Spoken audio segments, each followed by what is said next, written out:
All right, welcome back, everyone. You're watching The Green Room with Juma and DJ Lady Grace. We're having a panel discussion on the different topics in holy hip hop, and we're just talking about a Christian artist versus an artist who happens to be a Christian. So you were talking a little bit about just pick up from where you were talking on. I was saying I feel like in regards to the marketing of Christian hip hop, we limited ourselves when we created this label of holy hip hop, Christian rap, whatever. Okay. Yes. When hip hop was just hip hop, you know. Even within hip hop, you have Muslims that are in hip hop. You know what I mean? And then call it Islamic hip hop. Yeah. Exactly. They don't call it. You know what I'm saying? You don't go into Virgin Records and say, you go to Islam hip hop. You know what I mean? But yeah, we have our own category. Okay. If our goal was to, you know, really go in and into these dark areas and be a light, it would have been wise for us just to have forgotten the titles and really just gone in as, you know, this is hip. It's not even about being sneaky, you know what I mean? To be honest, I mean, everybody is going to convey the message that is on their heart, and they're going to use hip hop as that means to convey that message, you know what I mean? So I feel like we could have done a whole lot more. So do you think there's a way we can, do you think those titles are not necessary at all? What about for the Christian who's trying to find some hip hop to listen to something that's wholesome and godly? But then there's no, like, how would they know? There's no specific identification what kind of music this is. How would you go? Because the general perception of hip hop is some people think it's just all junk. Right. Interesting. So what about those people? How do we? Unfortunately, in our region, we don't have like Jam 94.5 isn't playing Christian rap right now. I'm praying that'll change. But and we don't have a 24/7 gospel station like other states that are located in the Bible Belt. So it's a marketing and promotion issue. Okay. Although there's a market for it. It's a huge market. And June can probably even agree with me that even if I'm playing something in my car and I'll get stopped at a red light, or even if I'm just leaving a restaurant and just blasting my music, you know, people want to know, well, who you listening to? That sounds really good. Matter of fact, I was going to get an oil change. This happened a few years ago, where I left a Corey Red and Precise playing in my car, and so when they drove in and whatever, they came running into where I was just waiting or whatever, and I thought something else was really wrong with my car. They're like, "Yo, who is that?"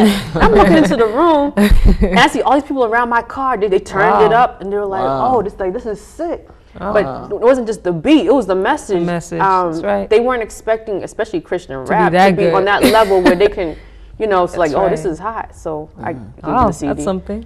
But I mean, so there's a market for it. So they say there's a market for it, and we kind of hindered ourselves when we went under the name of Christian rap, holy hip hop. Okay. If you feel the same way, Juma. No, I totally agree. I you know, and I feel liberated now to say I disdain the whole that moniker holy hip hop. That drives me crazy. Honestly, it drives me crazy. Okay.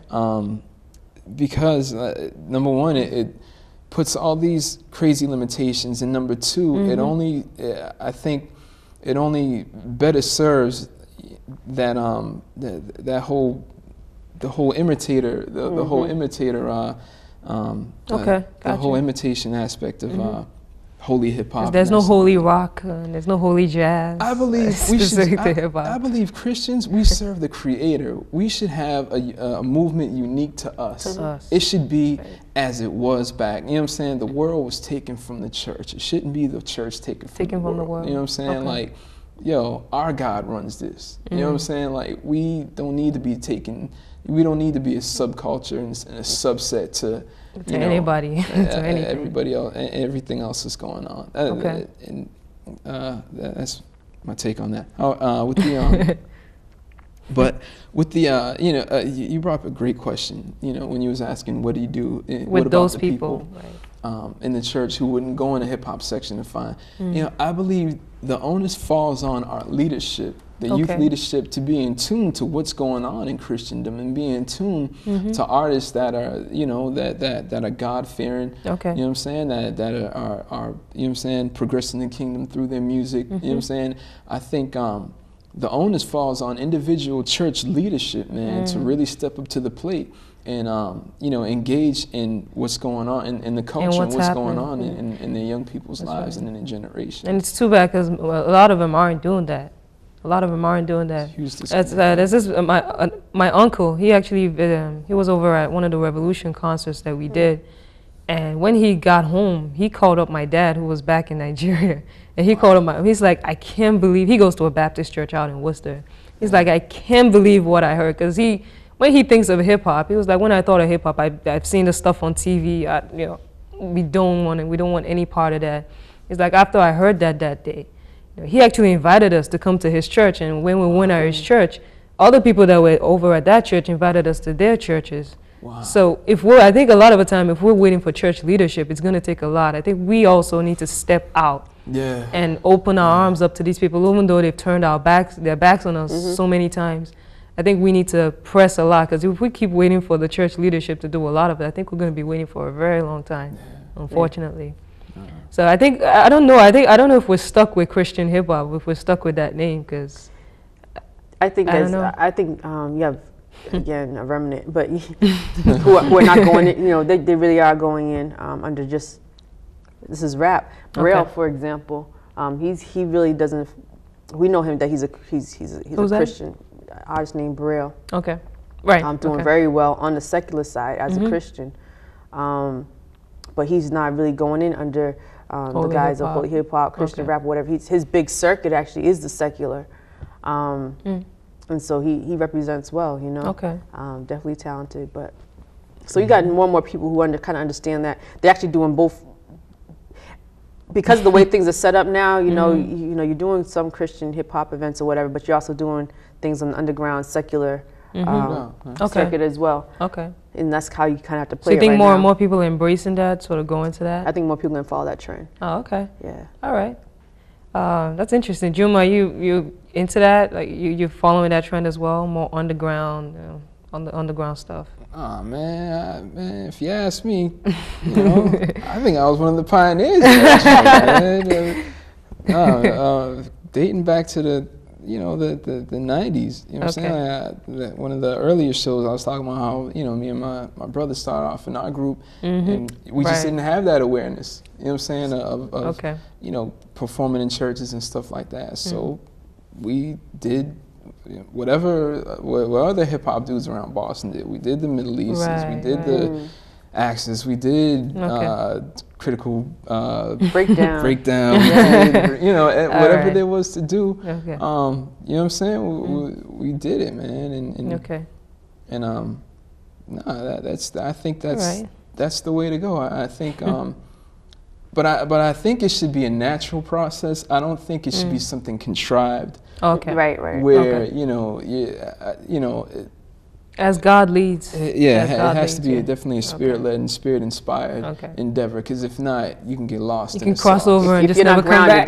That's a frontline job. Really, to do a secular circuit and you're a baby in the faith. Nah. Okay. I mean, any person who's discipling someone who's an artist, don't send. That's like, you know, you send them to that's frontline, man. You know, and you know, unfortunately, again, that's one of the ways how Christian rap artists get stuck on immaturity. You know.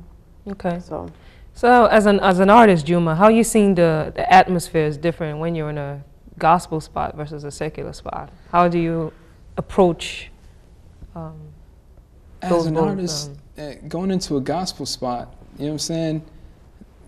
You know, I mean, it's about Jesus, and not when I say that, I mean, you know what I'm saying, that common. There's already a foundation, kind of. Yeah, there's the foundation that we can connect. You know what I'm saying? So that's already there. When you're going into a Christian spot, there's most of the time this anxiousness. You know what I'm saying? They want to hear you. They want to hear you got to say. You know what I'm saying? Either to hold you up against their favorite Christian artist, or, you know what I'm saying? Just see hear if what you measure up. Yeah. All right. Going into secular spots. It's a whole nother vibe, because you know what I'm saying, you're just coming off as an artist, you know what I'm saying, and you have to, it's like, all right, I gotta you know what I'm saying, prove myself as an artist, not just to prove myself as an artist, but because of what I represent. I represent Christ, so you have to, for that matter, level you know up. What I'm saying, my presence and my how I come across, my performance has to, you know what I'm saying, I gotta be top notch. I can't slip. I can't be slack.